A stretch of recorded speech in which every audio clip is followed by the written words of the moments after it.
In the silence before one of the world's most elite piano competitions, a young man did something no one expected. He didn't check his bow tie. He didn't glance at the judges. He simply bowed his head and made the sign of the cross. That moment, a quiet prayer caught on camera, has now reached millions. But why did this simple gesture ignite a global conversation about faith, art, and courage? And who is the pianist behind it? The lights inside Warsaw's National Philharmonic dimmed. The audience, a sea of still faces, waited for the next contestant, Poland's own Piotr Pawlak, to walk toward the piano that can change a musician's entire life.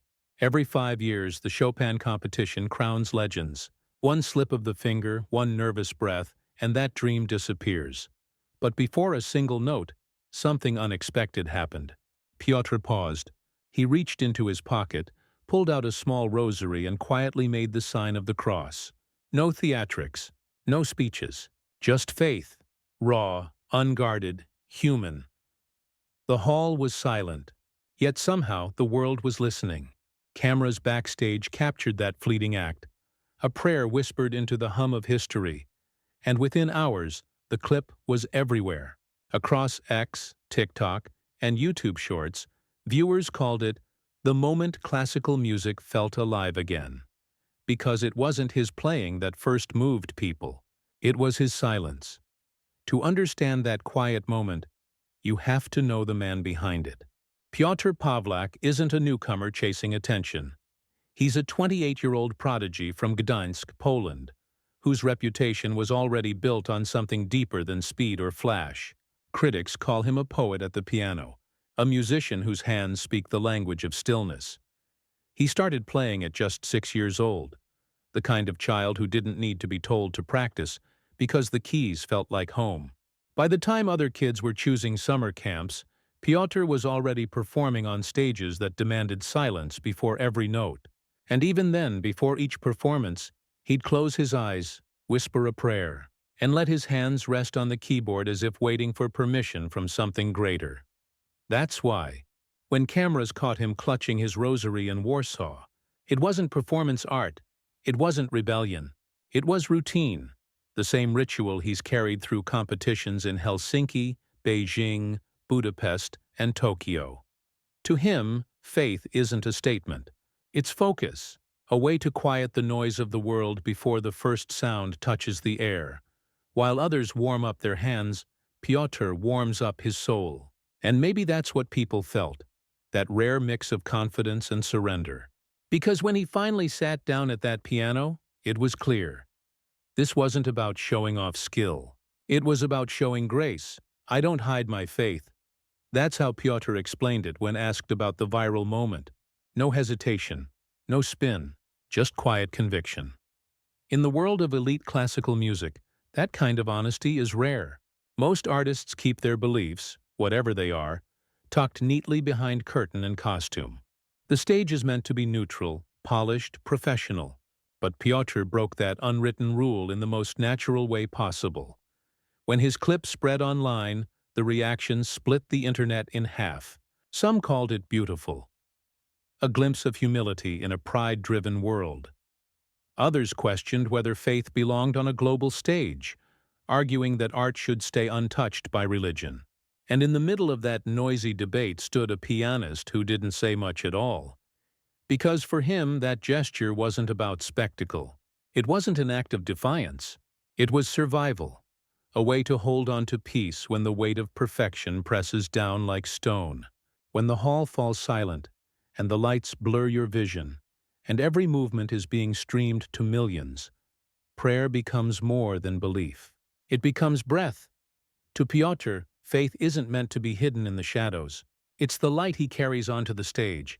And maybe that's why, when the cameras rolled, he didn't flinch, because what the world saw as a moment of courage was, to him, simply home. The Chopin Competition isn't just another piano contest. It's the Olympics of classical music. Held every 5 years in Warsaw, it's the place where legends are born, careers are made, and nerves are destroyed. For more than a century, this stage has tested the best in the world, from Martha Argerich, the fiery Black Panther of the piano, to Christian Zimmermann, the quiet perfectionist who defined an era, to Garrick Olson, the only American to ever win. And now, decades later, the head of the jury. Each note played inside the Warsaw Philharmonic carries history, echoes of Chopin's melancholy, his exile, his longing for home. Contestants don't just perform here, they walk into a conversation with ghosts. For the young pianists who enter, the stakes are brutal. One wrong phrase, one shaky octave, and years of preparation vanish in a heartbeat. Every gesture, every pause, every breath is judged by the world. Some crumble, some fight back, and a rare few find stillness. That's what set Piotr Pawlak apart. While others walked on stage like athletes chasing victory, Piotr approached the piano like an altar. Where others chased notes, he sought meaning. In a competition built on speed, precision, and control, he brought silence, faith, and surrender. It wasn't rebellion, it was reverence. And in that moment, the Chopin stage, a place known for ruthless precision, became something softer, something human. For Piotr Pawlak, music and prayer aren't separate worlds. They're the same language spoken in different tones.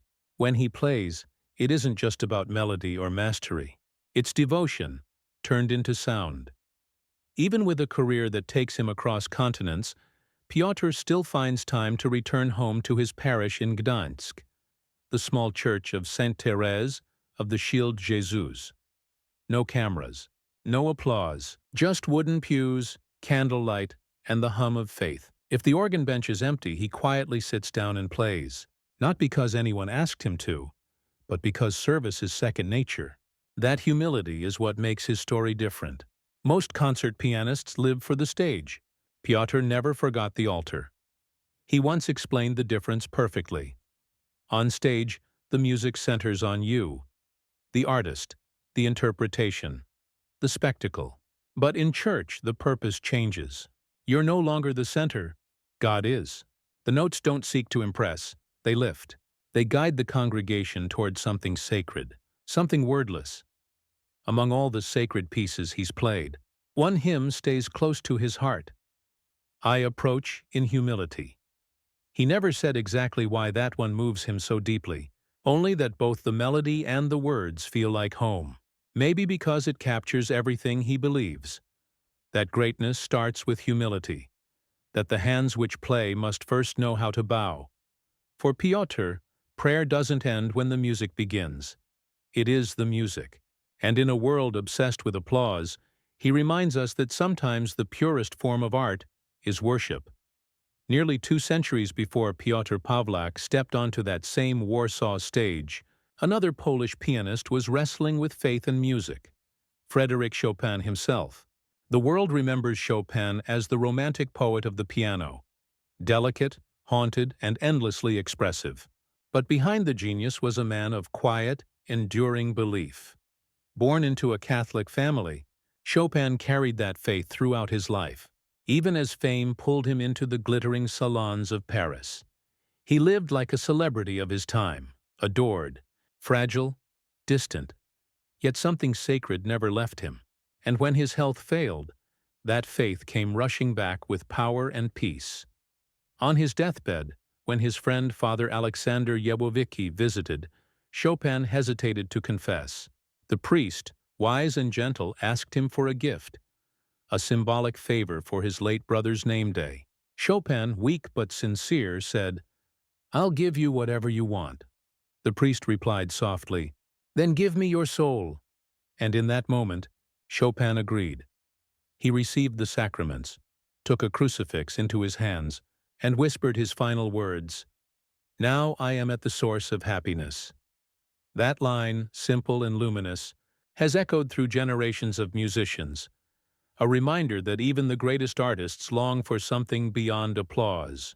And now, almost 200 years later, another Polish pianist, humble, devout, and quietly fearless, carries that same spirit onto the same soil. In Piotr Pawlak, some say Chopin's faith found an echo. Different century, different stage, but the same prayer, whispered before the music begins.